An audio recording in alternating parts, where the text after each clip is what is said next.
നിർദ്ദിഷ്ട ശബരിമല വിമാനത്താവള പദ്ധതിക്ക് ഭൂമി ഏറ്റെടുക്കുന്നതിനുള്ള നടപടികളിലേക്ക് റവന്യൂ വകുപ്പ് നടപടിക്രമങ്ങൾ ഏകോപിപ്പിക്കുന്നതിനായി സ്പെഷ്യൽ തഹസിൽദാരെ ചുമതലപ്പെടുത്തി.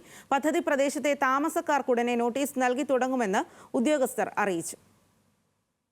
സ്ഥലമേറ്റെടുക്കൽ നടപടിയിലേക്ക് കടക്കുകയാണ് നിർദ്ദിഷ്ട ശബരിമല വിമാനത്താവള പദ്ധതി. ഇതിന്റെ ഭാഗമായി പദ്ധതി പ്രദേശത്തെ താമസക്കാർക്ക് ഉടൻ നോട്ടീസ് നൽകി തുടങ്ങും. നടപടിക്രമങ്ങൾ ഏകോപിപ്പിക്കുന്നതിനായി സ്പെഷ്യൽ തഹസിൽദാരെയും ചുമതലപ്പെടുത്തി. വസ്തു റീസർവേ നടത്തി രൂപരേഖ തയ്യാറാക്കുന്നതിനുള്ള നടപടിക്രമങ്ങളും റവന്യൂ വകുപ്പിൽ ആരംഭിക്കും. ഏറ്റെടുക്കേണ്ട സ്ഥലങ്ങളുടെ വിസ്തീർണം, വസ്തു ഉടമകളുടെ പേര്, വിലാസം എന്നിവ നിലവിൽ ഗസറ്റിൽ പ്രസിദ്ധീകരിച്ചിട്ടുണ്ട്. ഈ ലിസ്റ്റ് പ്രകാരമാണ് നോട്ടീസ് നൽകുക. ഏറ്റെടുക്കുന്ന ഭൂമിയുടെ ഇനം തിരിച്ചു വേണം മൂല്യം നിശ്ചയിക്കാൻ. മൂല്യം നിർണ്ണയിക്കുന്നതിനുള്ള മാനദണ്ഡങ്ങളും പ്രസിദ്ധീകരിക്കും. അതനുസരിച്ചുള്ള നഷ്ടപരിഹാരമാണ് ഭൂ ഉടമകൾക്ക് നിശ്ചയിക്കുക. തർക്കങ്ങൾ പരിഹരിക്കാൻ ഹിയറിംഗ് നടത്തും. എസ്റ്റേറ്റിലെ തൊഴിലാളികളുടെ പുനരധിവാസവും നഷ്ടപരിഹാരവും ഉൾപ്പെടെ പ്രത്യേക പാക്കേജ് നിശ്ചയിക്കേണ്ടതുണ്ട്.